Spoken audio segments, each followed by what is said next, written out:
Today we are talking UFC China in Shanghai with the one, the only, the 3-time D1 All-American and 5-time New York State champion wrestler, Jacori Teemer.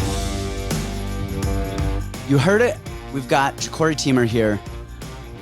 But I want to make sure we realize this because it sounds like a fake stat. It sounds like 5-time New York State high school champion. That sounds like something out of the most interesting man in the world, where it's like he won his first high school state championship in middle school. Yeah. But you did, right? Like you won it. Were you an 8th grader? I was 8th grade. Yep. That is wild. And I believe you're the first 5-timer in New York State history, right? I was the second, I believe. Who was the first? Jesse Jensen. I think we need to clarify this. We're gonna look. Sure. I know he was a 4-timer, and I thought he was the first 4-timer, and I think he placed in 8th grade. He placed in states, but I don't think he won it in states. Nah, I think I'm the third. I forget. I can't think of the other coach. I can't think of the other coach, but he's the head coach or assistant coach at UNC now. I forget his name. Oh yes.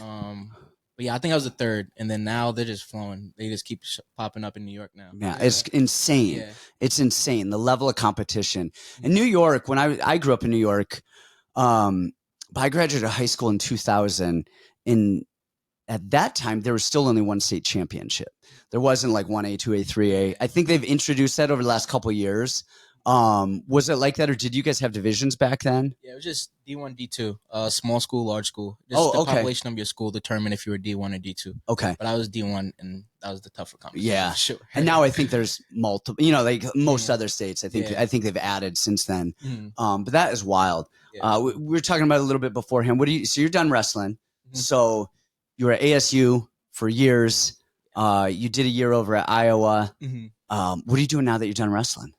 I'm studying for finance right now, but my passion is for fighting. I've been fighting my whole life, kind of like violence. So watch UFC every weekend, been into MMA my whole life. So I'm going to trust that. I'm going to test the waters for sure. I like that. And now you're here. We're on a betting podcast. We're talking fights. We're breaking down fights. You're always engaged. How did you get into breaking down fights and watching film and betting and doing all that?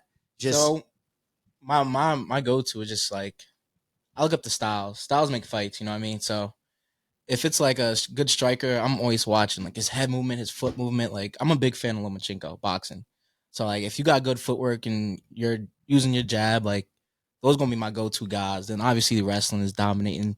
So if you could like mix up your good striking with a little bit of wrestling, those are my guys I go towards for sure. Okay. Now, do you bet on? Because now that you're done with school, I don't even know if you can. Actually, you can. Yeah. MMA is not a college sport. Oh, so okay. That was the only thing I could bet on. So all right. Yeah. So you're good. Now, do you bet on all of the fights, or do you bet every card? Do you bet every fight? Do you kind of pick and choose what you do?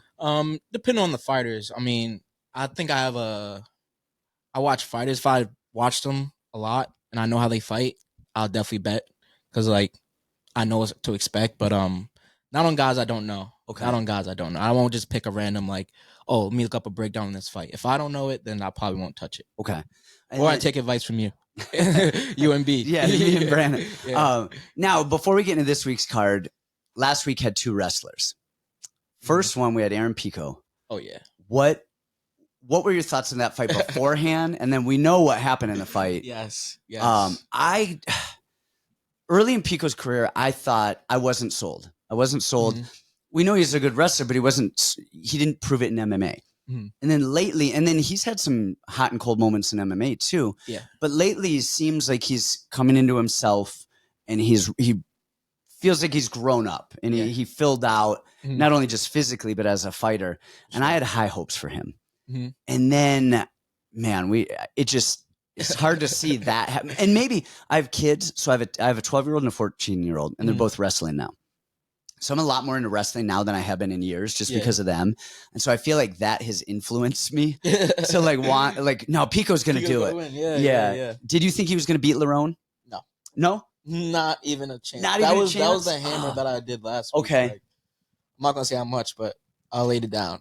Okay. But yeah, I just feel like the competition, the levels, there's levels to fighting. And once you go from Bellator, you went to PFL, right? 2 or no? I think he did. Yeah, he did one fight in PFL when they merged, actually against Henry Corrales, our guy. Yeah, that was the fight ready guy, huh? Henry took that on like literally a day notice. He called me. I was at one of my son's football games, and Henry called me and was like, "Hey, I think we're going to Saudi Arabia tomorrow." And I'm like, "What?" And we literally jumped on a plane. Yeah. He was sick. He was overweight. Like it was a gimme fight for Pico. Yeah, he did it. We kind of knew it was an uphill battle, but that was that. But I think that was Pico's only fight there. So you have that fight, and then his second to last fight before Leron, the guy was like 13-10.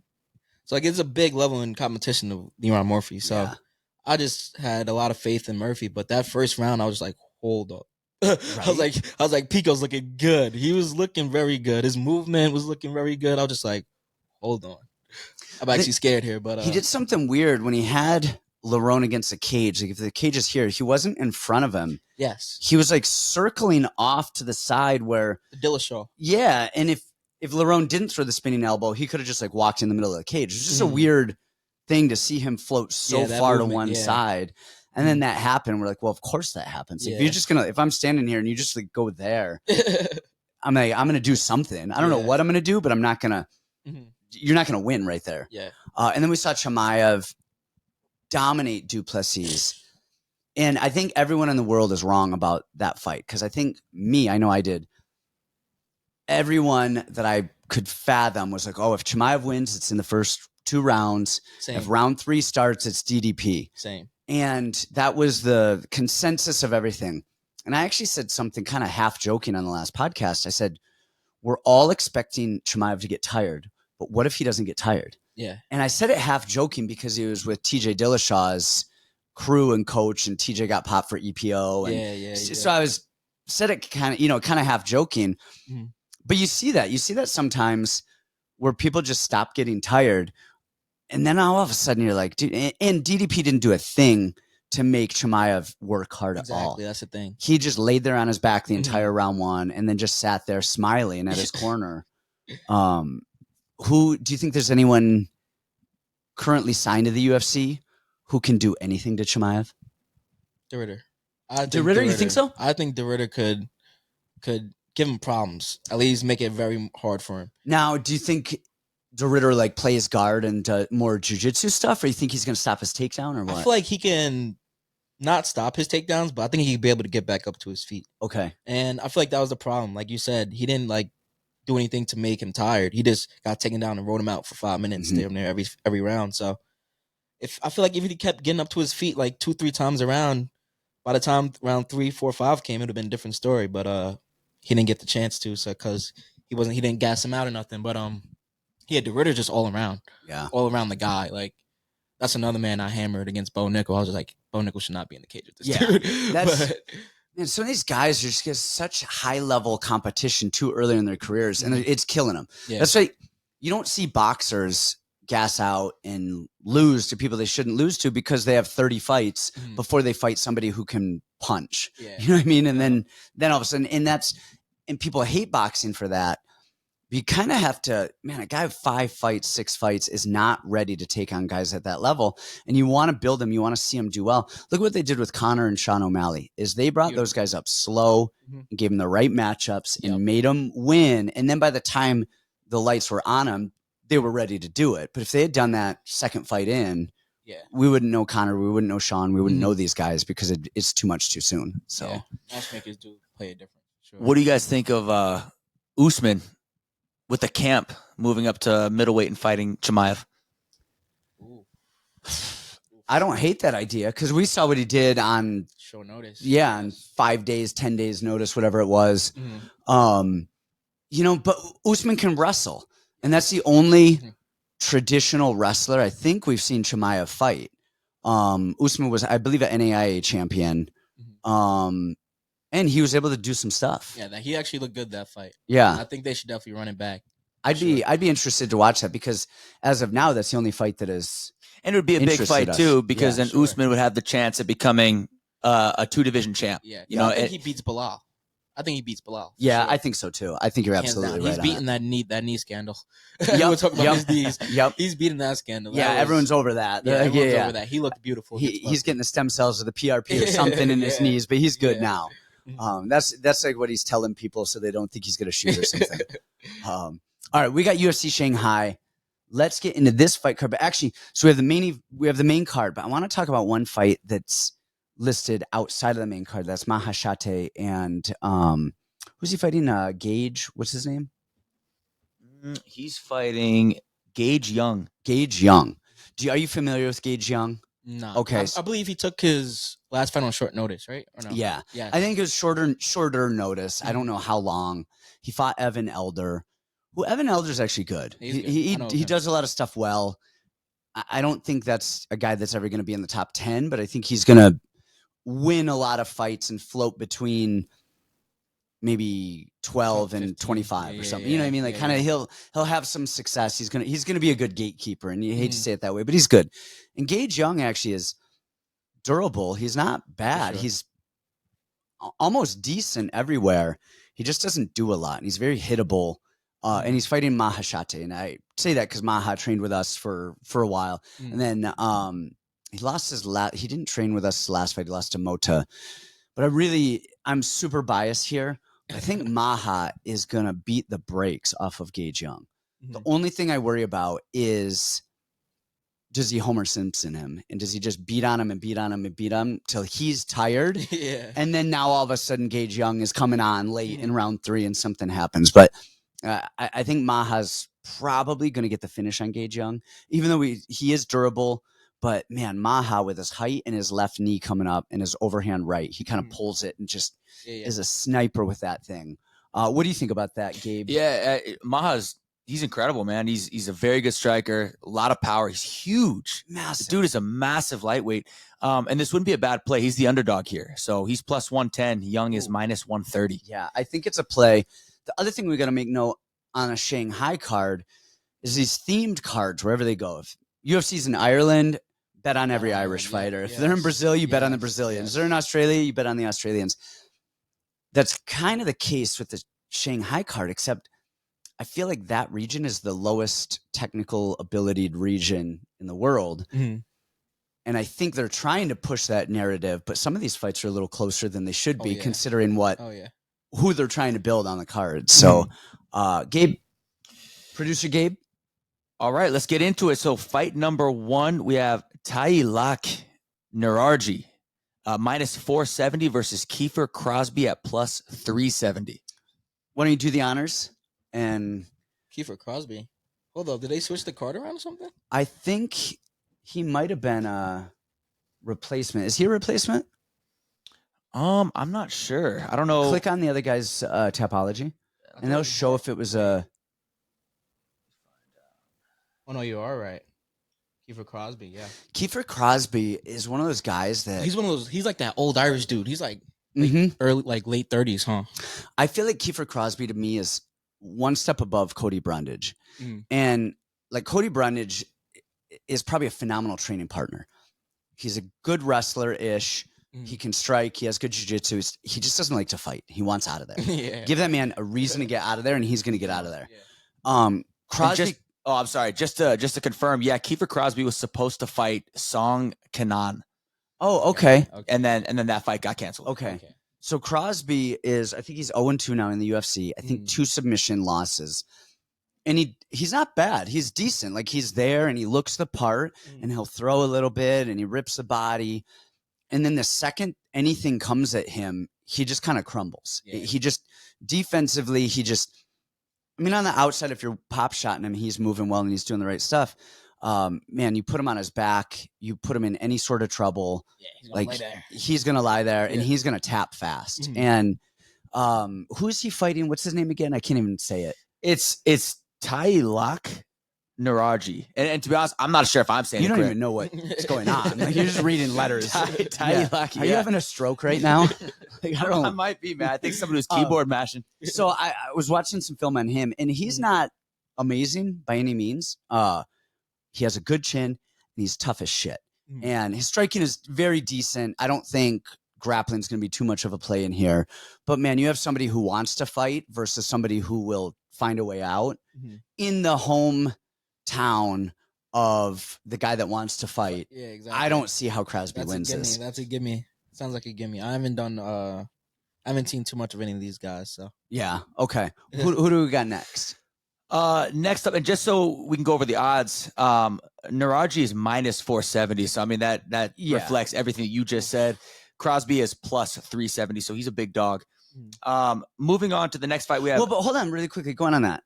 So that big of a dog against a guy's first time in the UFC, we tend to always think like, yeah, look, Crosby's not great, but like those are still kind of some stretched odds, considering this guy has not fought high level competition, and at least Crosbie. He's not amazing, but he's the guys he's losing to. We know are in the UFC, and we know they're the competition level. So, and he's been there. He's been under those lights. There's something to be said for experience for sure. Next up, we have Mudaerji at minus 155 versus Kevin Borjas at plus 135. All right, what do you got on this one? This is a banger fight, I believe. I think it's going to be a straight stand-up fight. I really like Borjas. Like Borjas, I feel like he's a little underrated. He's fight some good dudes. Joshua Van. I think he hurt Joshua Van in that fight multiple times. I just like his striking. I mean, I think I forget how you pronounce this dude's name. Sumadarji. Yeah. Call him Sue. But his striking is good. Like he likes to fight off the back foot, get angles. I think his striking is very clean. But I just feel like Borjas, he has like more strength, and I feel like he's gonna hurt him in this fight. Okay. Sure. I like Borjas' toughness. He's a Mexican style boxer. You know what I mean? He's just high guard. He's going and swinging. And he beat up who is it? Ronaldo, but what do they call him? Rude Boy? Rude Boy, Rude Boy, yeah. He beat him up in Mexico City, clowned him. I mean, that was a beating. Good fight. And he's a decent defensive grappler. But that's not going to play here. I mean, neither of these guys. The only way somebody's shooting is if somebody's rocked and they're just like grabbing onto somebody. But these guys are not shooting.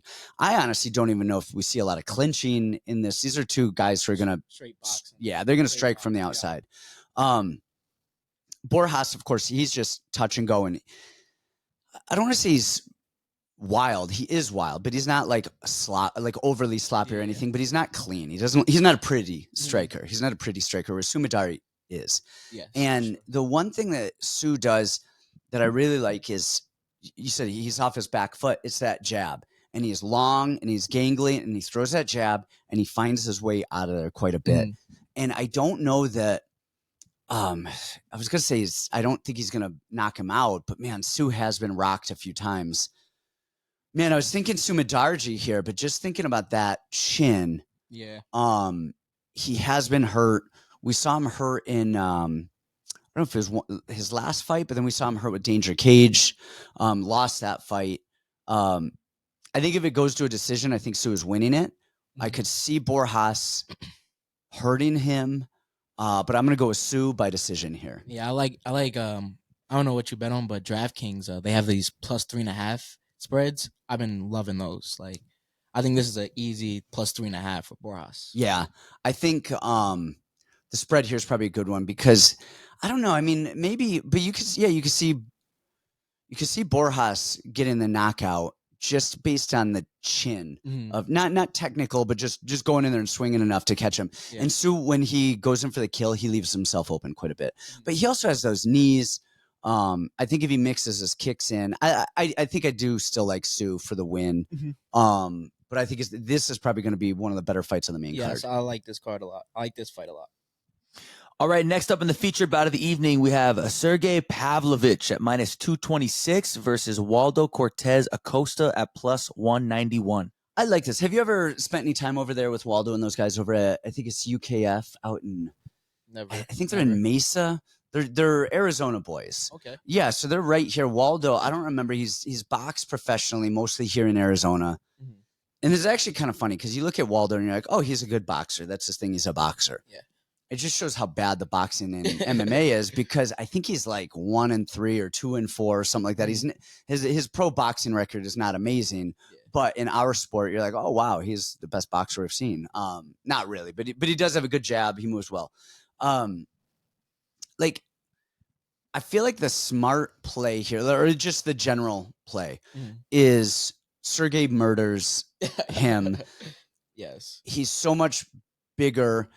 and he knocks people out, and the level of competition is a lot higher. And there is that. And Sergei has the most Russian style boxing you've ever, that bouncing in his hands, and he's bouncing and bouncing, and then he comes in and goes. Great 1-2s down the middle. He casts all of his punches, so everything is like thumb down. Even his jab is like almost looping to the side. I think he could really make life easy for himself if he would kick too, because we've seen Waldo get kicked numerous times. He's so heavy on that lead leg, and he just doesn't react. The issue here is why I think this is too big of a spread is a lot of times Sergei would just stand there, and he'll just wait and wait and wait. Yeah. And I feel like the way to really beat up Waldo is to pressure him, put him on his back foot and bully him, because that chin will come up. I think he's a little arrogant with his head movement. Like, I think he thinks he's a little better than he is. And I think he'll almost engage that. And I think Sergei could put him out of there.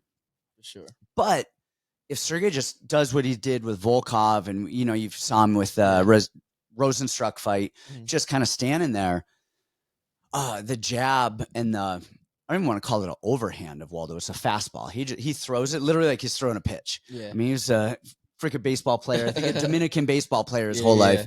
So I like Sergei here, but man, I almost don't want to touch it, because I think what was he, minus 295, something like that? Minus 226. Minus 226. At those odds against a guy who will just stand there, it's scary if he makes this fight close. Now, again, if you see him going in there and swinging right off the bat, live bet the shit out of him. But I like Sergei here, but I don't know if it's playable considering the situation. Yeah, I think he wins this by KO. I think he gets back to his old self. It's been like 4 years since he knocked someone out, and he was on a knockout streak. So I think this is a good fight for him. I don't think Waldo makes him uncomfortable. I feel like when he loses people that makes him uncomfortable. Volkov, he has a long jab. You know, he could kick. He could like control distance well. So that was very a tough fight for him. But obviously Tom Aspinall is Tom Aspinall. Tom Aspinall, like, he's the beast right now. He's the best. So I don't think Waldo makes him uncomfortable. I think he sits there, fires, and knocks him out. Okay. Sure.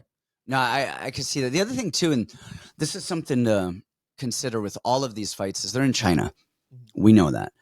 The travel. When you are traveling from the U.S. to China, or China to the U.S., I'm actually curious to see if a lot of these Chinese fighters, because a lot of Chinese fighters train in America and then go fight over in China. Yeah. I think most of the people on this card are actually in China right now, and I'm curious to see if we see a much higher level, like better rested, like, you know, the time change isn't messing with them. And now you have the other side of that. Waldo, the time change is going to be messing with him.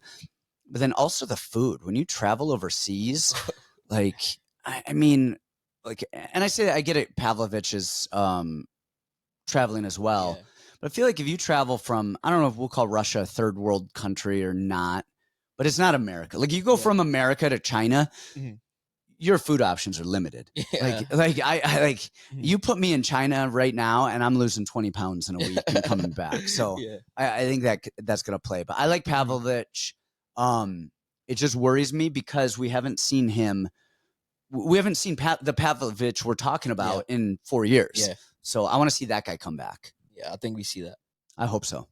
All right. Next up in the co-main event, we have Brian Ortega at plus 211 versus Aljamain Sterling at minus 246. Give me your thoughts on this one. This is this is my main event of this card. I'm a Long Island boy, so I know Aljo personally, so I'm gonna be a little biased, but Aljo's that man.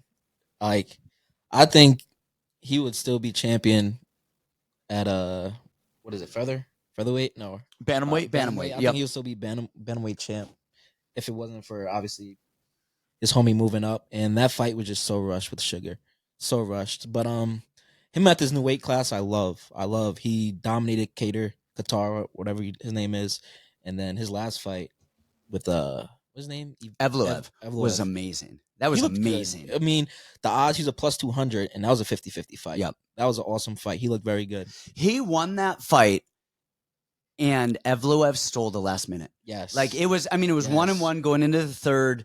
Aljo won 3.5, 4 minutes of that third round, and then Evloev Evloev won it. Like, don't get me wrong. Like, Evloev should have gotten the win based on what happened in the last 90 seconds of that. Yeah. But that was Aljo's. He had him. He had it. He had him. And then, I don't know. I feel like Brian Ortega isn't the same Brian Ortega. Like, he never evolved. His, like, strike. If he could evolve his striking, then maybe. But, like, all he can do is submit to me. That's all he can do is probably submit you. So, and Aljo has better striking, way better grappling. And I don't think he has to grapple this fight. That's the thing. I think his striking is going to show this fight for sure. See, I don't know where to put anything on this because I think Ortega is I don't even want to say the better striker. He's a more comfortable striker. And if both of them land punch for punch, Ortega's going to stand there and keep punching where Aljo's going to shoot, I think. Yep. And I think Ortega could hurt Aljo. But it's funny, too, if you watch Ortega round one with Diego, and look, Diego's fast, and so this is not the same thing. Yeah. But Brian looks so slow round one. And then in round three, he's actually fluid and he's moving. He actually looks, you're like, wow, where was this guy round one? Even the speed factor, he looked better in round three than he did in round one. But I wonder about this fight because I'm wondering about how Aljo takes this fight. Or like, what is the game plan? Because I think he doesn't want to get into a dogfight with Ortega because Ortega's that guy. He will he's like, hey, let's do this. Let's throw down and let's see who is standing on the end of it. But then Aljo as well, the way that he shoots is he's not coming up body lock. He's not going trip. He's shooting head right in that guillotine Ortega hole. Yes. Where I don't think Ortega is going to find a choke, but do what he did with Volk and end up on top and find that top position there. Yeah. So then it's like, all right, well now, okay, if he does take him down and he puts him in his guard, man, shit, he threw Volk in a triangle like that too. So then it's guard. So then it's kind of like, all right, does he mix in the takedowns and kind of punch, wrestle? Yeah. He's got to be careful. Very careful. And I think he is the better fighter. I think he's a better grappler, but I think Ortega is infinitely the better submission guy. Yeah, for sure. And Ortega just has always found a way to win. And the other thing, this is a 5-round co-main event. I did not know that. Yes. I did not know that. And so 3 rounds, you think, all right, Aljo, you can get through 3 rounds without getting submitted or knocked out. But on a 5-round fight with Ortega, who tends to grow and grow and grow, it worries me. About not even the durability, just the ways to win, the finish. Yes. Does he find the finish? And we know Aljo is durable. We saw him get head kicked by Moraes. That's a one-off. You know what I mean? We have and we did see the Sean O'Malley thing. But those tend to be more speed guys. Ortega is not that guy. Like my gun to my head, you're like, who wins this fight? I'm going, all right, yeah, Aljo wins. Aljo wins on paper. Like decision every time. Yes. But I wouldn't touch it because I am really, really scared that Brian is going to find a finish because it's fucking Brian Ortega. Like he just finds a way. He's one of those, he's Homer Simpson. He would just take the beating and take the beating and take the beating. The issue with him now is he's not as durable as he was in his youth. Yeah. And he's not quite as fast. And he's just not quite like that Brian Ortega from a few years ago. I think I go Aljo, but man, I if I were to bet this, I would go Brian Ortega at dog odds against a guy who's not a finisher. Yes. He's not a finisher. And so, and I think that's hard. Man, I almost want to go the other way. I want to get stupid. I want to get stupid. I like Aljo. I like Aljo on decision. And I'm going to touch his takedowns, of course. I don't know what the takedown prop is. What do they have his takedown set at? I haven't checked, but last week they had Chimaev at, I'm pretty sure, 4 takedowns at a plus 200. I was like, that is a joke. What did he end up getting? Do you know how many? 8, right? 8, 9? Is that what it was? I think so. Yeah, well, I think maybe 12. Okay. I have to check again, but I was like, yo, this is insane. That's a joke. It's a 5-round fight. He's going to get to take down every round. We're going to have to we'll find it before we put it, before we post the video. We'll put in the show notes what the prop is for takedowns on Aljo. Now, the other thing, actually, I don't think this will happen. Look, let's just get this out there now. I don't think it'll happen. But dumber shit has happened. I've never been impressed with Brian Ortega's wrestling. Like his takedowns are just, you're like, whatever. Yeah. In his, I think it was the 3rd round against Volk. They clinched, like he went, gosh, what did he do? He ended up going like, either single or outside like leg reap. I forget what it was. Volk defended, and he went beautiful inside trip right down. And I was like, Volk's notoriously hard to take down. Yeah. And it was like the cleanest night. It was like D1 Ortega over there. And it was the only time I've ever been impressed with anything he's done wrestling wise. But again, that neck, he grabs Aljo's neck. Aljo has got to address it. And if Brian gets on top of him and mount or back control, he's not going for a choke right off the bat. He's trying to elbow your soul out of your body. Aljo's such a good scrambler. Like he's going to scramble. That's where I think Aljo's going to win this. I think even we saw with Evloev. We saw Evloev have back control, and you see Aljo moving and explode into that transition. Yes. And I think he's going to be able to explode out of those bad positions. So yeah, all right. You convinced me. I've been on the fence with that so much because I feel like Ortega is going to get the better of the standing, and I feel like he's going to have so many moments in the jiu-jitsu area. So I think, like, man, he has more ways to win and more ways to finish. But shit, Aljo can he's wiggly. Yeah, I like his strength at this new weight. I think he's going to be comfortable. And he's big. He's not a small 35er framing up. Like we see Nathaniel Wood went 35 to 45, and he looks like a 35er who went to 45. Yeah. Whereas Aljo looks like a 45er. He's a 45er who killed himself to make 35, not the other way around. Yeah. So, okay. All right. Before we hop into the main event, is there anything you guys want to plug? Just come check us out on the Discord. Come check us out on the Patreon. The Discord link is in the show notes. And Jacori, where can people find you on social? What do you got? Oh yeah, right now I'm just only on Instagram, Jacori_Bentrill. I need to get more into my content, you know what I mean? But that's all I have. That's the only thing I have right now, Instagram. Okay, and we'll post that in the show notes as well. And then you talked about finance a little bit before we get into it. Are you gonna stay in wrestling at all in terms of, do you ever think you're gonna coach? Do you ever think you'll do some youth stuff? Like when are we gonna see you running around? I coach a little bit for sure. I like giving back. I like just learning. Like when I teach kids, I'm learning myself. So I always want to evolve, and then I'll be on the circuit. I mean, it's not like college wrestling. You know, I could wrestle a couple tournaments here and there and just keep my body healthy. That's where I'm at right now. Just keep my body healthy, getting to like 100% again, because the last couple of years has been awful for me. So just, taking my time with everything, getting everything planned out, and you'll see me wrestling, fighting. I like it. And then last thing before we get into the main event, who are you excited to watch wrestling-wise this upcoming year? Because we've got some we got these young kids, the PJ Dukes, the Jax Forrests, like, it's insane. Anyone out there, who do you want to watch? Who are your top guys you want to keep an eye out for this year in the NCAAs? So, I just left Iowa, so I'm gonna rock with my Iowa boys. Angelo Ferrari. Oh, okay. He is the man. He's the man. I think he's going to be in the NCAA finals easily. I've seen his work ethic. He's going to be really good. He's going to be up there for sure. Definitely the high school guys. PJ Duke. Whew. That man, he's a truth. He just beat Yanni. He just won the U20 World Championship, and now he's going to seniors.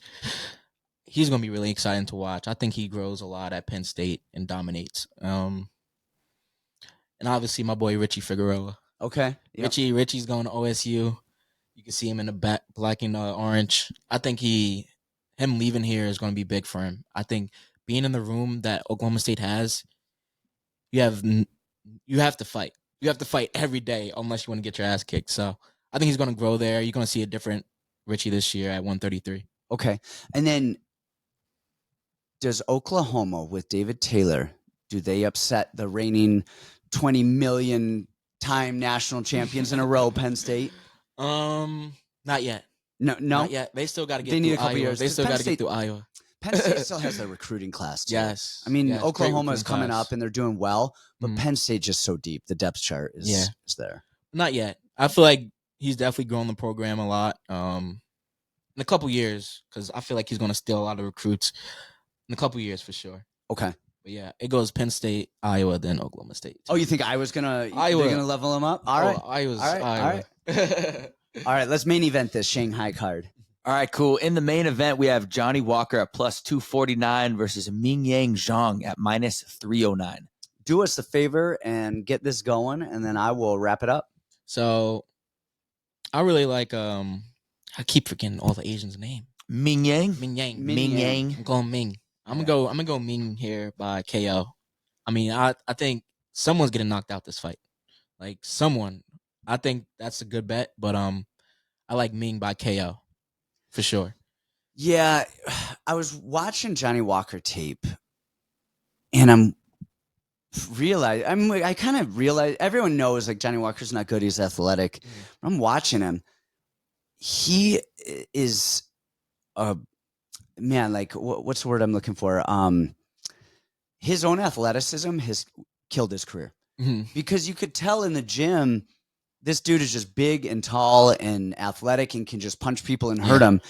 His actual technical ability to do anything is god awful. Yeah. I'm not kidding. It is bad. And he does this weird thing with his right hand. He'll like he does it two weird ways.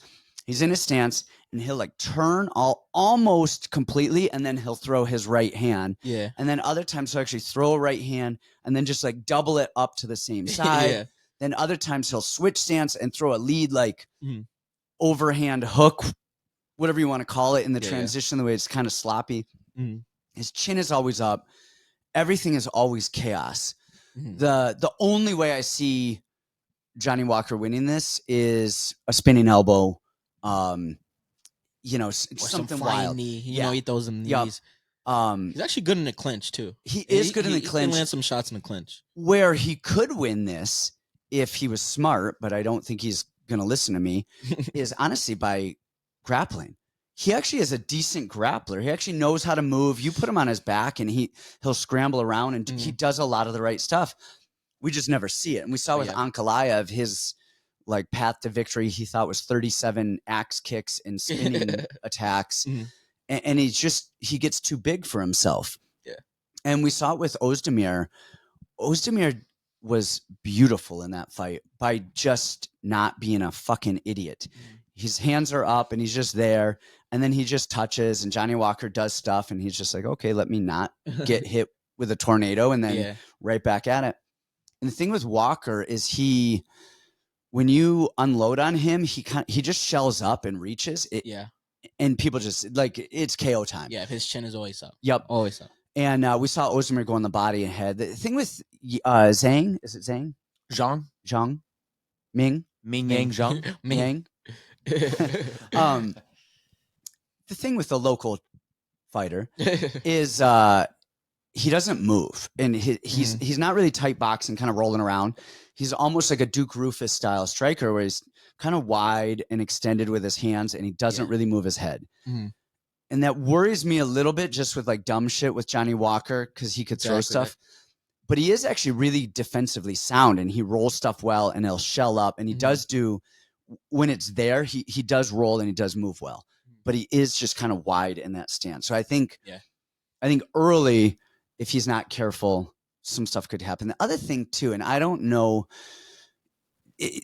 Ming tends to like land some good strikes and he kind of volumes them up and it's good. He takes some punches too though. He does have a good chin. His debut, he got the knockout, but they were trading. They were going bombs. Yep. Bombs. So he does have a good chin. But he doesn't look like he has that just startling power at that weight class. Like I feel like he's going to be a lot smaller than Walker. He doesn't look huge to begin with. Almost looks like he might be able to make 185. And maybe I'm stupid. Maybe we'll see him like people. He comes in at 230. Like, okay, cool. He doesn't look huge. He times his punches well and he snaps his punches well and but it doesn't look like one of those guys where you're like, oh, they touch you and you die. Yeah. Like Ankalaev. Like that dude looks like he hits through walls. Yeah. I like Yang here. Zhang, Ming.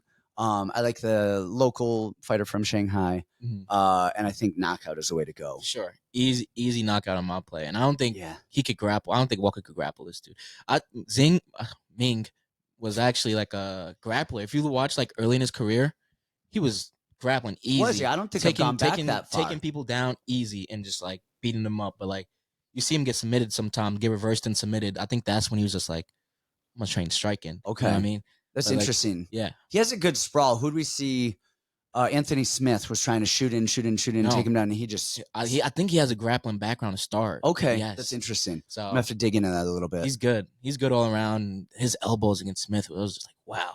I was like, that was looking, get me out of there. Who wants to get hit with elbows like that? But his striking looks well. I think he wins this by knockout at home. Okay. there you have it, guys. UFC Shanghai. I'm assuming the fight card starts early. I don't even know when it starts. We'll, let us know. You tell us. All right, next time.